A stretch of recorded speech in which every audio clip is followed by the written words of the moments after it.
Brodgers are welcome to the Celtic Park.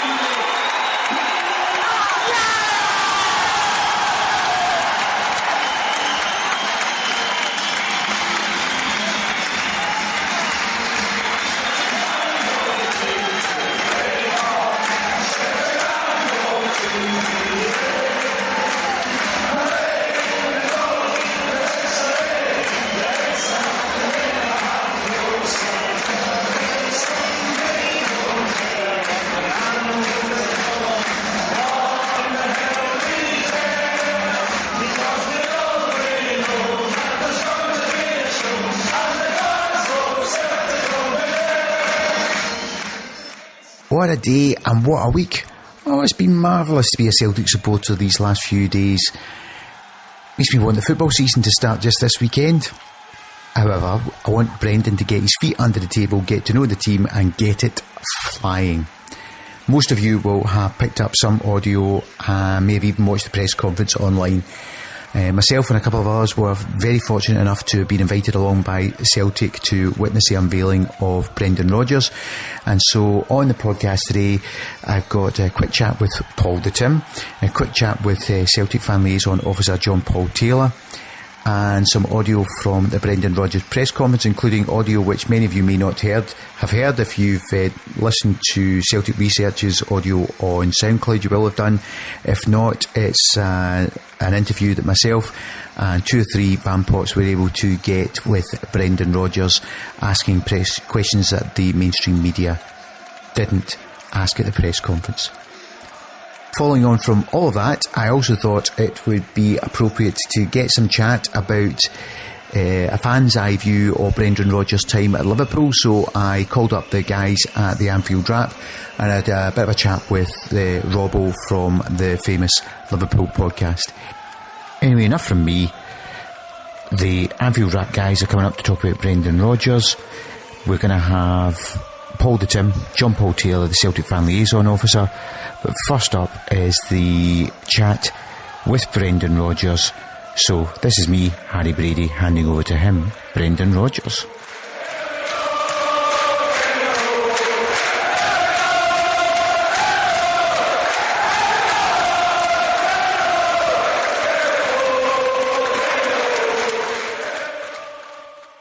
I know what the support's like here, so maybe for some people they aren't aware of the club, but I'm really looking forward to that. I think that's the big challenge, is to, as I said, get the place bouncing again. When I used to come here as a young supporter, it felt like I was coming to a party every game.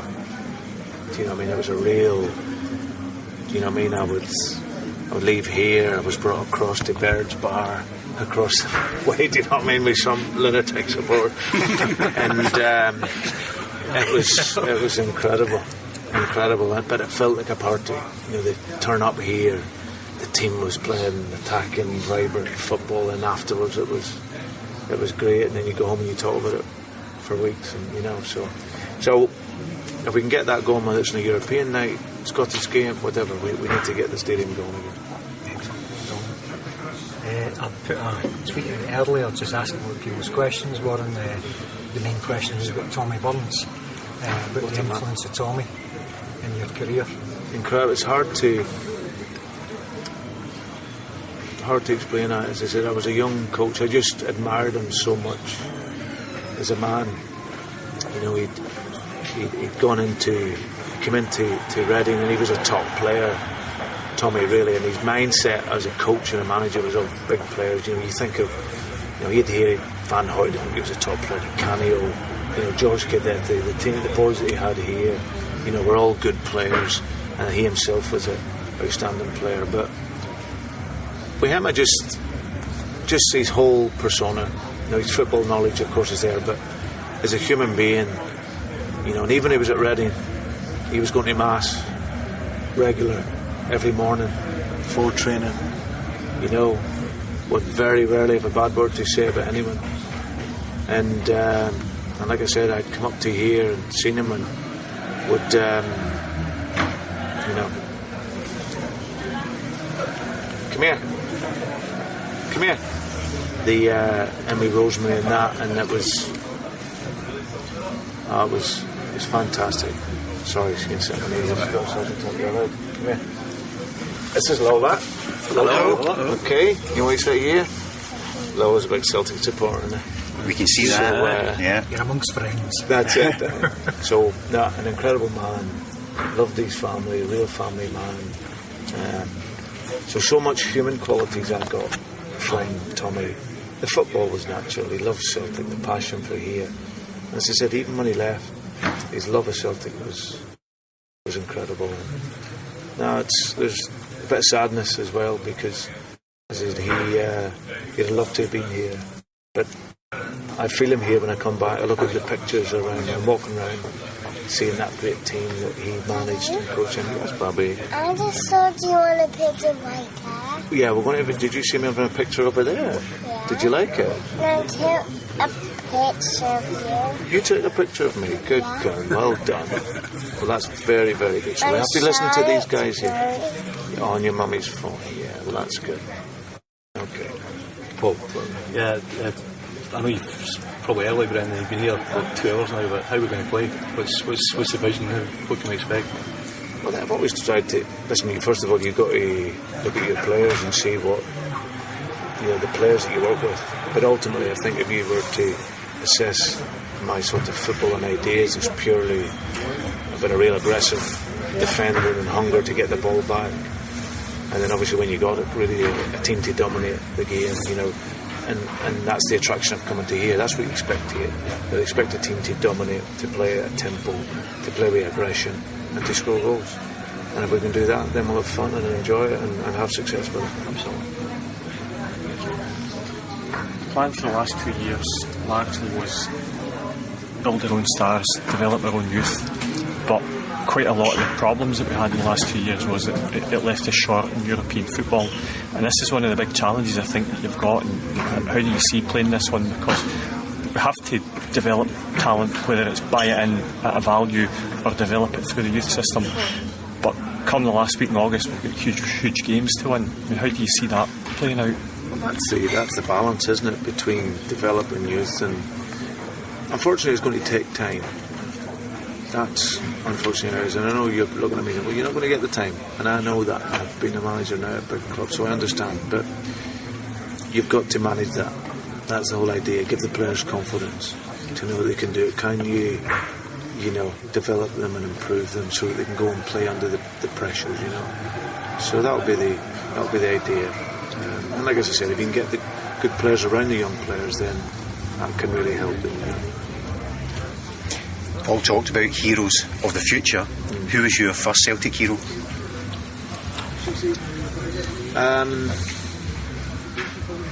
I suppose I would look at Paul McStay as the one that I just thought he was a brilliant player. I thought he had everything. It could have moved on, maybe to what you would say, not a bigger club, not many bigger than this, but to maybe a different level of play, with maybe players. When you think that period it was in the 80s, yep. When it was difficult, but he was a player that I thought he was everything. You could rely on him. You're watching a game, you're watching a Celtic Rangers game, and you could think, right, you need McStay here to do something, and he would do it. I never forget. Don't forget Big Anton Roller. We're trying to. He always tried. He tried. He gave everything. Anton, and no, what a boy! He was up and down that line. He gave everything. But Granty and boys like that, they're like. Maybe Mummy needs you. Mummy needs you now. Yeah, football's born. What's that? Sorry, Bobby. What's that we drink? Well done. Hey. Okay, all right. We'll see you in a wee bit. See you in a bit. Brendan, Celtic's a club that comes with a handbook, really. I don't think we've got any worries on that score with you because you've got your upbringing and stuff like that. But do you think the intensity that you'll face here, you're better prepared now because you've been at a club like Liverpool? Yeah, no. There's no doubt. The scrutiny that you're under in the Premier League is huge, right? But then to go into a club like Liverpool with the demands that they're on a worldwide basis, and that is huge. So I was young. I was 39 when I went in there, and there's no doubt that experience of being nearly 4 years there really prepares you. I feel really at home here. I feel, you know, I've been brought up on this here. Yeah. But listen, don't get me wrong. I'm here to win. I'm here to succeed, and I know that I need to win games and play good football to be successful and to be accepted here. So I don't take it for granted. I need to earn the respect of the supporters here, and that's something that I aim to do. Good luck. It's great to hear the buzz that you're creating out there, Brendan. Just one thing, I know you touched on it in your press conference, but it was just about your kind of knowledge of the Scottish game, and would you be bringing maybe background staff in to help you with that? Well, I'll definitely have to have that amongst my background staff. Obviously, I've got a couple of guys that work closely with me at Swansea and at Liverpool, but I'll definitely need that there, because I'd be lying to sit and say I know everything about Scottish football, because I don't. You know, I know we've got good players, we've got good coaches, but I'll be certainly looking for that support, and that's something that we'll look.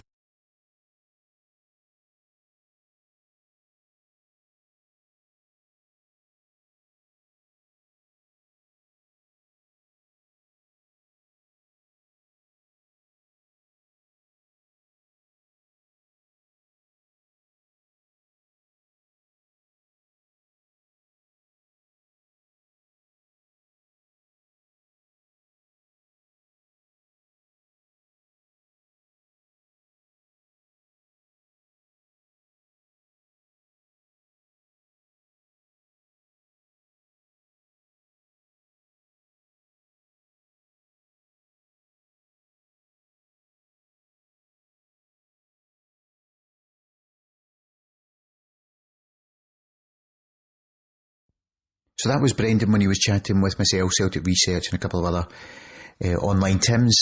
Prior to that, Brendan gave his broadcast media paper and Sunday paper interviews. So coming up is a wee bit of audio from his interviews on the TV and radios that some of you might have seen online.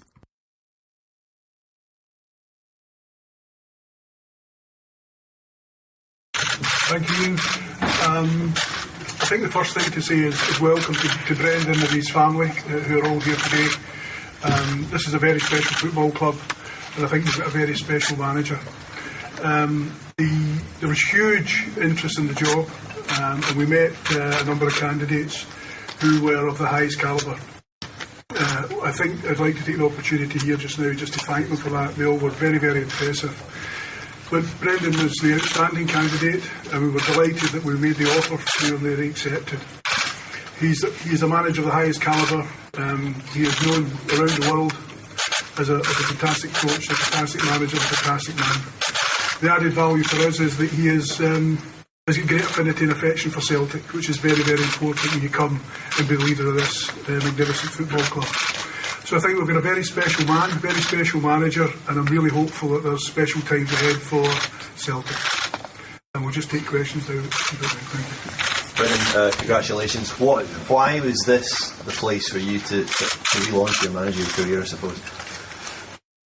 Well, I think when I left, I left a really special club at Liverpool. I had a wonderful time there, and when I came out of Liverpool, I wanted to just have a good rest and come away from the game for a bit.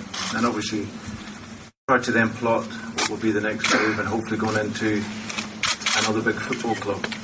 I was fortunate enough to have had opportunities to maybe stay down south and go to the Premier League or go abroad. But whenever Peter rang me after Ronnie had announced that he was deciding to leave at the end of the season, I thought out of respect I would speak to him. And whenever I met with Peter and Dermot, they really sold the club to me. And obviously then my emotional attachment to the football club is obviously very strong and has been for many years. And then the more I thought about it, there was a draw for me here. People would have talked about maybe the level, but Celtic's one of the biggest clubs in the world. And for me to come out of the Premier League to come up to here. Certainly not a step down. This is one of the great clubs of the world. It's an institution in its own right. For me to come here, it's a huge honour and a privilege to be able to come and manage Glasgow. This club has won 5 league titles in a row. What do you think you can do to take it to another level? I'd first of all say congratulations and commendment to Ronnie, John Collins, who were here before. To win 2 titles and continue with that momentum winning the league was very important. For me, the objective is pretty clear. It's to continue with the domination of Scottish football, Celtic, and also to make an impact in European football. I think the traditions of Celtic being the first British team to win the European Cup is very important. And been many great nights here in European football here at Parkhead. So that opportunity to revive those fortunes to get into Champions League and obviously continue with Scottish football domination, and it's pretty clear what that objective is. How different a challenge do you view this from the one you faced at Liverpool, especially from a budget point of view? Well, it's pretty clear. The Premier League is the most competitive league in the world, but this is Celtic. It's a different market, of course. But I was convinced to come here by Dermot and by Peter to be given every possible chance to create the objectives that we wanted to do, which is again get back into Champions League and continue with the with winning leagues here in Scotland. So I'm pretty comfortable with that. Of course, it's not the same as down south, of course, but that's only natural. You won't have that up here. The game is different, but it's still pressure here, pressure to win, to continue in the.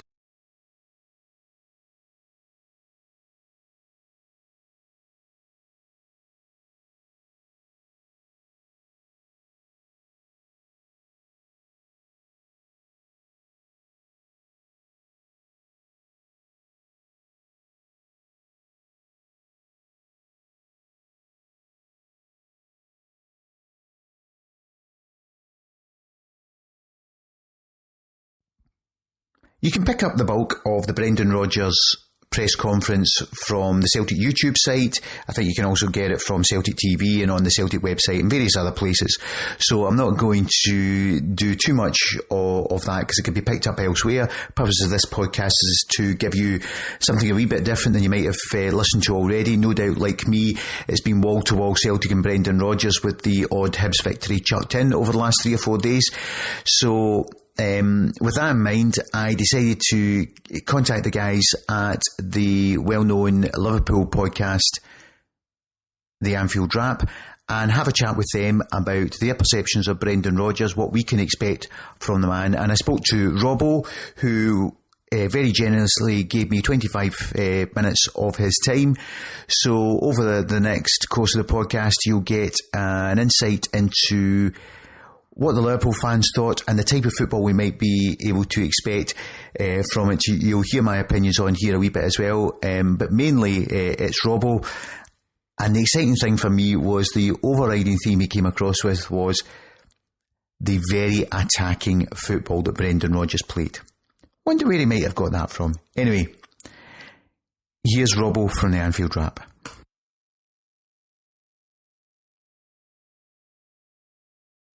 So I'm joined by Gareth Roberts of the Anfield Wrap. How are you doing, Gareth? I'm good, mate, thank you. And is it Gareth, or am I calling you by your Sunday name? No, Gareth's fine, yeah. I mean, people call me Robbo as well, but, Mum and Dad call me Gareth, so, you're in good company. Okay. So, you're of the world-famous Anfield Wrap, and I thought I would catch up with you following our appointment of Brendan Rodgers and the 13,000 people who turned up at Celtic Park yesterday. Obviously, we're looking forward to 2 things, but I wanted to get your take on the good, bad and indifferent about Brendan at Liverpool. So, what were your thoughts when you first got him, when he first came as manager? When he first came as manager, when we first linked with him, I was pretty underwhelmed, I've got to be honest. He was manager of Swansea. I think the only thing on his CV really there was promotion. And as a Liverpool fan, I tend to think that we should be going for the cream of the crop, really, when it comes to managers. People with a track record, people who've been there and done it, people who've managed a top club, really. Yep. And Brendan Rodgers didn't really feel like that. It felt almost like a bit of a... It felt like the owners had redefined Liverpool almost as a project, and this was a man they wanted to come in and manage their project. And that was I don't think I was alone in thinking that. And one of Brendan Rodgers' problems, really, right the way through his Liverpool reign, was that there was a section of support, really, that didn't get fully behind him and didn't really think that he deserved to be manager of Liverpool. And, you know, obviously that time went on. You know, we almost won the league under Brendan. We had some great times under Brendan, and he won me round. You know, I would say by the end, you know, I was quite sad to see him go in a way, although I did think the time was right then, if not too late, really. I thought maybe the right time was when we got beat 6-1 by Stoke, to be honest. I think when you get a result like that as Liverpool, I think it's very hard then to win the fan base back. And I don't think Brendan Rodgers ever did. And, you know, the start of this season felt very strange. And even when we were getting some half-decent results, I mean, it was a decent enough performance at Arsenal, for instance, under Brendan. But it was already gone. There was already too many fans who'd made up their mind on him by then. But yeah, I mean, what was interesting with Brendan, I think when he first came in, I was lucky enough to go to his very first press conference, and I was very impressed with him, to be honest. I thought he answered everything really well. He held himself well. He didn't shy away from any questions. Didn't feel like he was trying to spin his answers either. I mean, you know, I thought some of the questions on the day were quite nice, really. And because I'd blagged myself in there, I took it upon myself to ask him one that was harder on purpose. And my question to him on that day was, you know, how do you, Brendan, with your track record as a young manager, how do you follow in the footsteps of an absolute nailed-on club legend like Kenny Dalglish, which is what he was doing? Yep. And to be honest, I'll just to sidetrack for a moment. That's been part of the problem for Brendan at Liverpool as well. The fact that he was following Kenny Dalglish. I think, you know, the day Kenny come back made an awful lot of people happy, including myself. And the fact that it didn't work out for Kenny made an awful lot of people sad, including myself. And almost in a weird sort of a way, Brendan, I think, got a little bit blamed for that almost, which I know is a strange line of thinking, but it was just sort of because he was stepping into his shoes, if you like. But when I asked him that question, you know, he did field it really well, and he just said, look, you know, I'm not looking to say that I'm better than Kenny Dalglish. I'm not looking to say that I've got that connection with Liverpool. Clearly I haven't. And he just sort of said, you know, I hope that, you know, one day I could maybe be considered with alongside some of the good managers that have managed Liverpool, but that's for another day. And he said, for now, I realise I've got a huge job on my hands. I realise that I've got to convince people in Liverpool supporters and all the rest of it. He just basically said, you know, I hope I can do that. And I thought that was a fair enough answer, really, very realistic about what lay ahead for him. And, you know, as it was, you know, he came in and sort of from day one, really, he had a very distinct type of football that he wanted to play. It didn't always work out. You know, some of the players couldn't really get on board with it at first. Obviously very attacking. And, you know, there were days where, you know, that type of football cost us, really. I mean, he didn't quite have the players that he really wanted at first, I don't think, to play that at times. And, you know, being so open at the back cost us results at times. But when he got it right, Brendan, when he really started to get it right, you know, the football was fantastic to watch. He scored over 100 goals, obviously, in one campaign. I think what's almost another problem for Brendan and his perception at Liverpool is the fact that he had Luis Suarez at his disposal. And it's turned into a bit of a thing now that if you in any way give Brendan Rodgers credit, certainly on social media, which we all know is a bit mad, you'll instantly get a load of replies saying the only reason Liverpool came so close to the title that season was because of Luis Suarez. What people seem to forget there is that Luis Suarez was playing for Kenny Dalglish as well, and he didn't perform in the same manner. You know, Brendan definitely got the best out of him. He set up the team in a way that, you know, it was made for Luis Suarez. But also you had people helping Luis Suarez like Daniel Sturridge, like Phil Coutinho, like Raheem Sterling. So it's a bit of a one-eyed view for me. We played some fantastic football under Rodgers. We came so close to winning the league. And on the day when he was sacked after the Goodison derby, you know, there was some sadness certainly from me and from other fans. I mean, you know, when we put some special podcasts together on that night, we'd had a beer or two, to be fair, but a few of us got quite emotional about it, really. Just a lot of it being, you know, the lack of respect, really, for what Rodgers had done at Liverpool from some fans, both inside the Liverpool bubble and outside, really. I mean, I think another problem for him when he was managing in the Premier League, certainly when he's managing Liverpool for Brendan, was that he almost felt like he had to.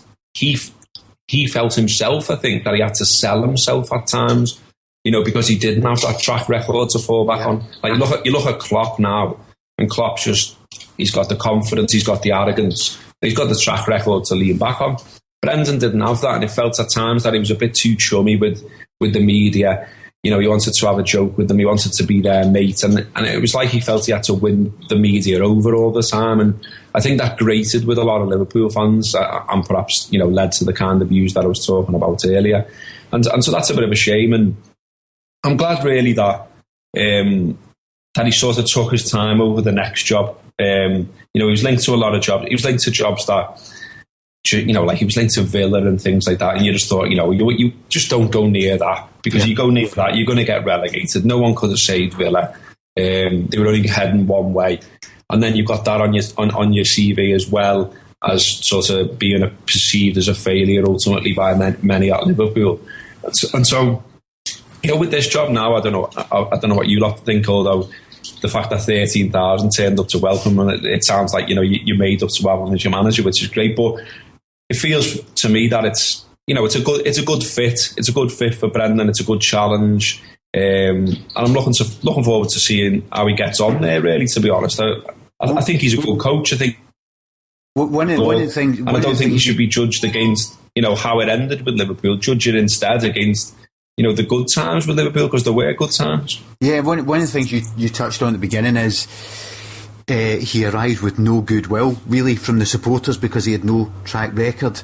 Yeah. And we've just been through that with Ronny Deila, who's just left, who, in many ways, because Ronny Deila was at Norway and was successful in Norway, took the equivalent of, it'd be the equivalent of Tranmere Rovers winning the Premiership. That's what he did in Norway. Yeah. And but it's Norway, so who cares about Norway type attitude.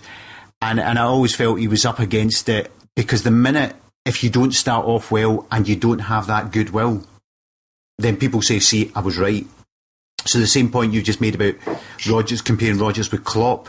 Klopp arrives with goodwill because he's got a perceived stature. From our perspective, I think one of the things with Rodgers, lots of people go to clubs and say, oh yeah, this is the only club I've ever wanted to play for, or I was a supporter as a boy. The thing that Rodgers has got for him at Celtic at the moment, he's got lots of quotes that he made 5-10 plus years ago about Celtic. So the Celtic supporting bit is evidenced by historical quotes, not made up things. And also just, it's interesting you use the phrase project, because that's the bugbear of Celtic fans over the last wee while, that we've been trying to focus on. We buy players who are projects to then sell them on, and the perception that the manager was a project, and getting someone who has been a manager in the English Premiership gives him a bit more stature.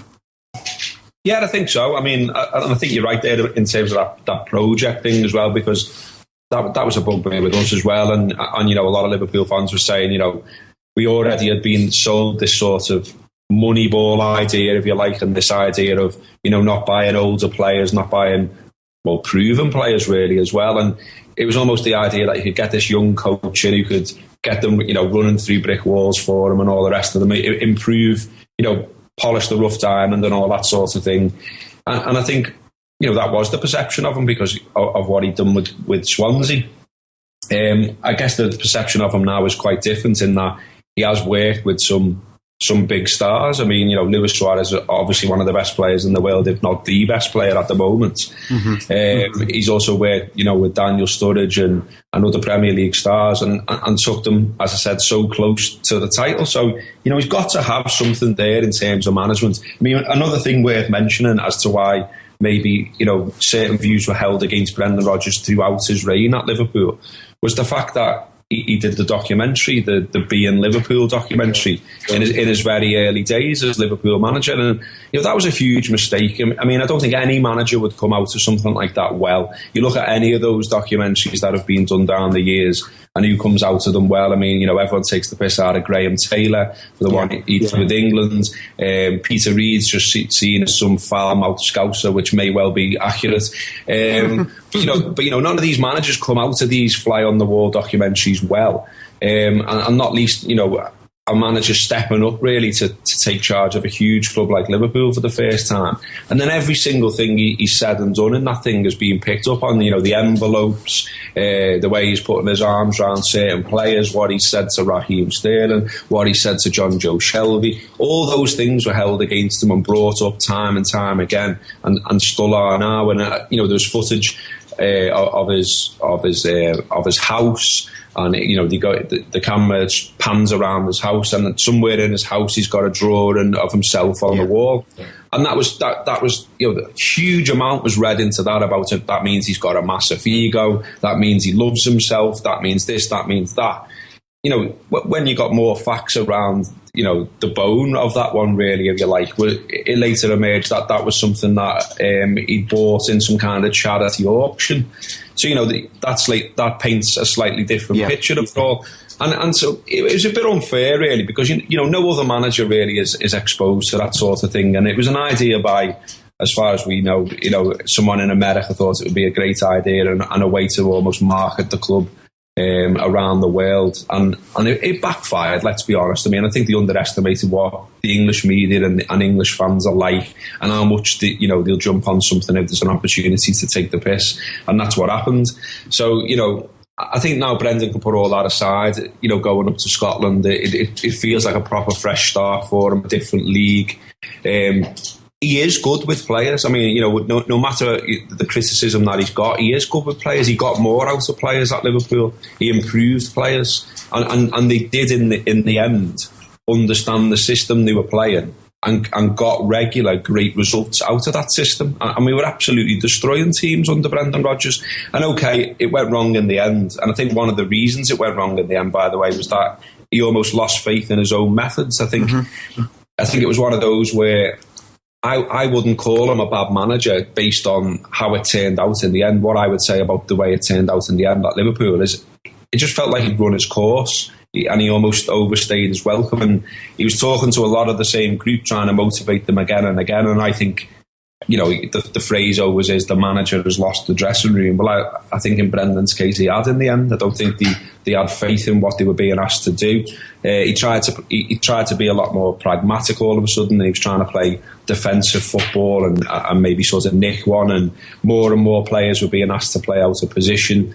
And I think basically his head went a bit with it in the end, and I don't blame him, because Liverpool have destroyed a lot of managers, because the pressure here to win the league, which we've been waiting for so long, is absolutely huge. And even though Brendan took us so close, the fact that we got so close and then didn't do it was almost held against them by many, which is unfortunate. But that's just the way it is. I mean, already Klopp looks to me like he's aged about 10 years since he came through the doors. So this is what we do to people. So be nice to him up there. Well, you'll get a good start. But it's interesting you say, because I was reading, and I remember at the time, one of my things is when football fans criticise a manager for having a fixed ideology on his system, and they say, he's not got a plan B, when effectively what they mean when they say he's not got a plan B is they just want an alternative. They want him, when he does something to change a game, that he wins the game. That's what they mean.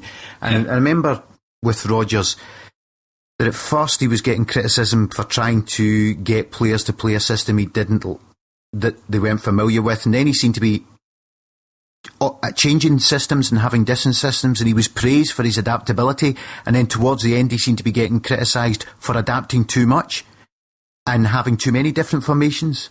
Is that a fair assessment of where it was? I think what you'd say in there is just when a certain public opinion gets rolling in a certain way, it's very hard to turn it around another way. And when Rodgers first came in, I think Liverpool fans certainly refer to him when he first come in, and like I say, there was some teething problems with the type of football he wanted to play. And I remember a game, I think it was against Manchester City, where basically being so open, we'd gone ahead and we took the lead and it looked like we were going to win it, and we conceded right at the end. I think it was a scale mistake, and some people started to pin that on Rodgers just being too open and not sort of closing the game out and like you say, having a plan B. But like I said, Rodgers played attacking football. He wanted Liverpool to play in an attacking manner. And once people got on board with that, and the players were on board with it, and we played to the strengths of Suarez, of Sturridge, both of whom played the best football under Brendan Rodgers, then we were fine. Then we were flying, and we nearly won the league. But when Suarez goes and he has to spend money, then this is where the lines start to grey a little bit. A lot of the thing held against Brendan Rodgers, again by some fans and not others, is his track record in terms of buying players. But then there's a huge grey area on this about when he was in charge. Who made the final decision, how Liverpool reached decisions on buying players. There was a whole transfer committee debate. There was endless debate on social media about this player's a Brendan Rodgers player, this player isn't. And we had all that, so we had that soap opera going on in the background. We've got the same. I think we've got a very similar system to Liverpool. And famously, when Neil Lennon was Celtic manager, basically the stuff on social media was, see all the decent signings, they were Neil Lennon's, and all the bad signings, they were Peter Lawwell, the chief executive. That was... Yeah, I mean, we had similar, and it depended what camp you fell into, really. If you were a Brendan backer, then you would point out the signings that benefited that view, and if you weren't, you would point out the ones that supposedly had signed and he was keeping faith with just because he'd signed them, and the transfer committee had said no, and all the rest of it. And to be fair, it wasn't just fans, all that, and it wasn't just media. I thought Brendan got a bit caught up in it as well. I mean, he famously said in one press conference that, about the tools he had to do the job. And for me, that isn't something, the manager should really be getting into. I mean, one of the reasons it's felt quite fresh under Klopp is that he just hasn't engaged in any of that. He hasn't got involved in, politics. I mean, give it time, who knows? But as things stand, he hasn't got involved in the politics of things, about blaming this person and that person for not buying the right player. And certainly, from what we're hearing so far, the players he's signed so far and the players he's interested in, they're all very much he's very much happy with that. There's no one being bought against his wishes. And you look back to Brendan's time, and there's so many stories and there's so many different versions of events. But I mean, I think it goes without saying that there were times that he certainly wanted players and he didn't get them. There were perhaps other times where he was presented with a almost fait accompli about who he could have. So, for instance, people might hold it against him that Liverpool ended up with Balotelli, but there's plenty of lines to say that he was basically presented with, it's Balotelli or nothing.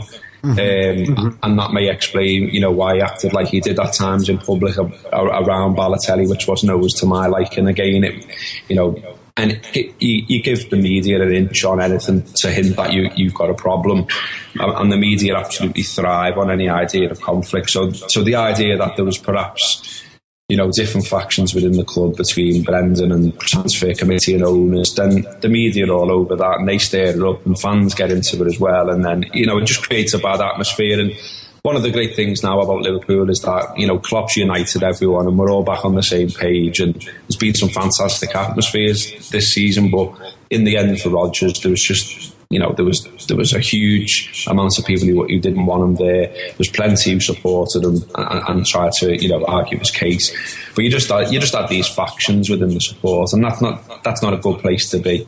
So I mean, for Rodgers now, I guess one of the first things he'll be thinking is, I've come up here to Celtic, and 13,000 have turned out on the first day to wish me all the best. So what a fantastic start for him, and that was a nice show of support for him.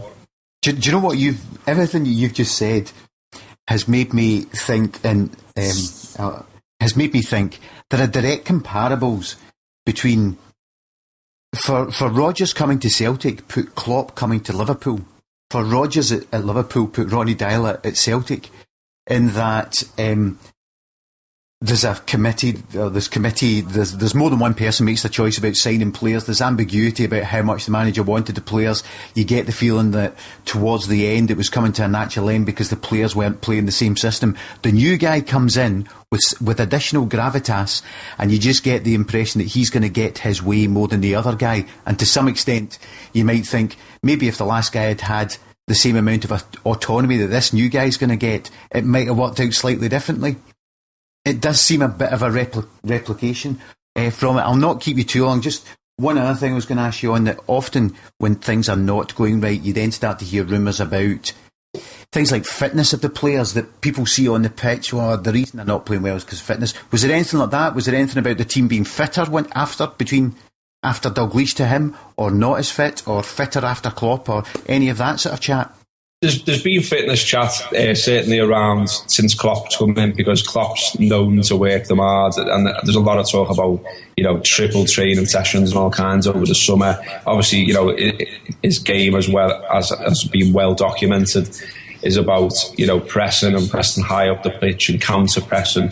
And you know, and we got a lot of injuries as well when Klopp first came in, so people started to, you know, question what methods he was employing. And people are also saying now that, you know, he'll get a full pre-season, albeit interrupted by the Euro, so we should see a fitter Liverpool next season. But I don't remember much of a chat between you know, going over from Kenny into Brendan about the fitness question then. I mean, you know, I think a lot of Rodgers' football was based on pressing as well, to be honest. You know, Liverpool did a lot of that then. They were high up the pitch. There wasn't much talk about being defensively solid, and we conceded a lot of goals under Rodgers, and that was always the criticism, particularly in the season that we went so close. You know, we were blowing teams away at times.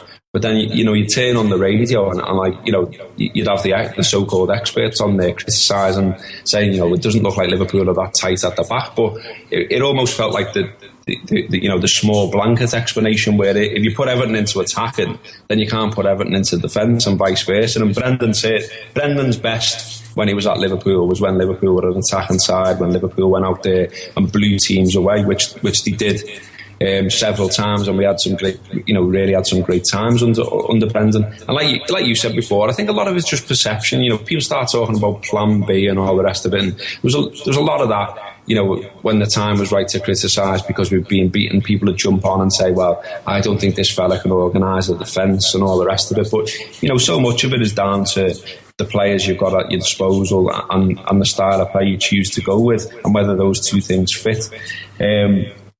I think they certainly did fit in the season we went so close. You know, so close. I mean, everyone always pinpoints the Gerrard slip and all the rest of it, but you know, I don't find a lot to criticise about that season, really. I mean, no one had Liverpool down as title contenders for that season, and so to go on the ride that we did, we had some really brilliant days out, some brilliant nights out as well, and you know, it was heartbreaking not to win it in the end. But you know, it seems cheerless to absolutely hammer the manager for that. So yeah, as I said before, I'm really interested now to see how he'll do at Celtic. I think he's a talented coach. I think he did a good job at Swansea, and that's worth remembering as well. And I think a lot of the criticism that comes against Brendan Rodgers is unfair. It's about, you know, it's about stupid things so often. You know, people talk about his teeth, his appearance, who his girlfriend is, who his wife was. You know, I'm not interested in any of that as a football fan. I'm sure I'm like you in that I want to go and watch my team every week, and I want to see them win, and I want to see them play good football, and I want to see them score goals. And all of that happened quite a lot under Brendan Rodgers. So, you know, I think the sort of the rewriting the history around his reign at Liverpool has been a bit unfair to him. I'd certainly wish him all the best, and I've already used some of the Anfield Wrap platforms to wish him all the best from us. Because, you know, I think a lot of people who contribute to the Anfield Wrap were of the thinking that he was a good manager and he did a good job for us. Okay, well, I have kept you long enough, and that's been a fantastic summation. Exactly what I was wanting to hear, some pros and cons, and it sounds like a lot of what you're saying is a pro, maybe just reached the end of his time at Liverpool. Modern football seems to be like that. So yeah, they get a short ride. Yeah. Thanks for that, Gareth, and I'll speak to you later.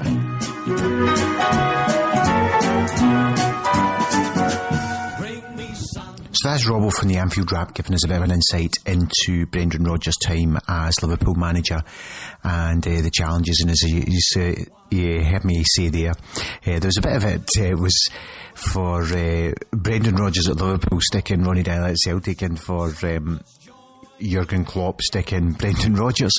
Anyway, we shall see what comes in the next few months. Hopefully it's some glorious attacking football with loads of goals. I'm sure he learned, as he said when he was chatting to us, he was 39 when he arrived at Anfield and a wee bit older now, so let's see. Anyway, also on yesterday I caught up with Paul the Tim and John Paul Taylor. It's a wee bit windy when I caught up with them, so I've saved that audio for the end just in case it's find it a bit frustrating. So Paul the Tim, John Paul Taylor, who is the Celtic fan liaison officer. If you don't know him, Paul the Tim is infamous online as the guy who gets his picture taken with everybody at Celtic. And then just to fade out, some more audio from inside the stadium. What an atmosphere with 13,000 fans. Please enjoy. I'll sign off from here, actually. So, that was the Anfield Wrap, Paul the Tim, John Paul Taylor, and of course, Brendan Rodgers. And this is me, Harry Brady, saying God bless and good night. Good night. Arms be as warm as the sun from up above. Bring me fun, bring me sunshine. So I'm joined now by Paul the Tim. So Paul, how do you feel about Brendan Rodgers? Magic. It's been a cracking day here at Celtic Park. Everybody's buzzing about him. What time did you get here? Got here about 2 o'clock. About 2 o'clock? Yeah. And did you see him come out of the car? Yeah, I saw him out of the car. I'm delighted to see him and everything. Did you get inside the ground? Yeah, I got inside, yeah. Cracking day. It's been a fantastic atmosphere. Yeah, it has. And then he's just left. Yeah. So what are you expecting from a Brendan Rodgers Celtic? The treble next year. The treble? Aye, treble. Low expectations. Aye, treble and Champions League football, hopefully. I will be. So when you get in your famous picture with him? Oh, maybe later on. Alright, okay. So I'm now joined by John Paul Taylor. John Paul, how was that? Unbelievable, Harry. It's just I've not seen that for such a long time that it's just it was so good to get the feel-good factor back in at Celtic Park again. Hopefully that's going to continue through the season. That's what foreign clubs do. How many people are here today? Well, I'm guessing 13 because there's 8,000 in the main stand and that was full, and I would guess that we at least had 2.5 either side as well, so I'm going about 13,000 anyway. Which is more than the Morton game? I'll not be far off. It was at the Morton game anyway, but everybody that was there today, you don't get a ticket for the semi-final. So that was really well done by the club. They brought some show business back. Everybody deserves a pat in the back. Thanks. I mean, I think that it was one that we knew that there was going to be a big turnout today, and obviously people had expressed their views that they would prefer it to be on the Celtic way, and I think we probably would have under different circumstances, but with that number of people coming along, you've got to think about safety and making sure everyone can see it. There was a lot of children there today as well, and I don't think people would have had the same view on the Celtic way, so we managed it in such a way that it was done safely, everybody could see it, and it all felt like a great event, to be honest with you. So is that you get the next 6 weeks off then? That's me. I don't do anything now for 6 weeks. It's brilliant. Best job in the world.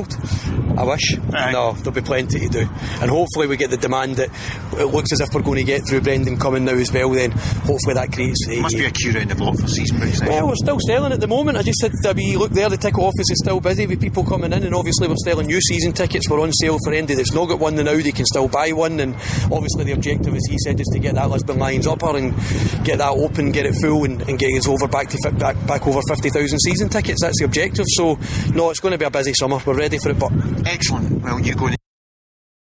When you walk through a storm, hold your head. And I'm here because of them.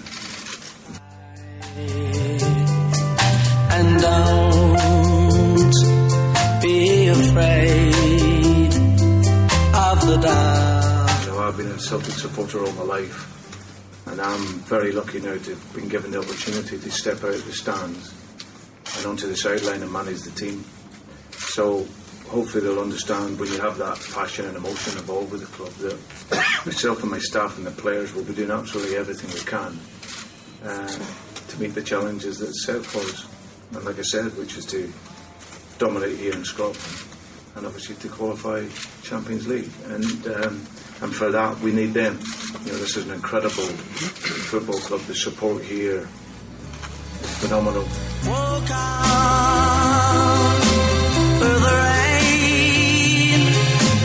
My idea is to get the stand going and get the stands filled again. It's my job to get over 60,000 people in here again and inspire the supporters to come back and watch a game of football that excites them, that's about scoring goals and is about winning. And ultimately that's hopefully what we can do here, and if we can do that, then I think we'll be on the right track. In your heart, and you'll never walk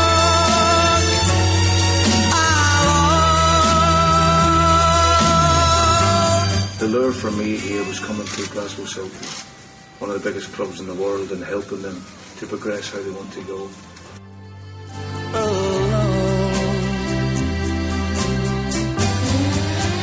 My job here is to get this place rocking again and get it moving.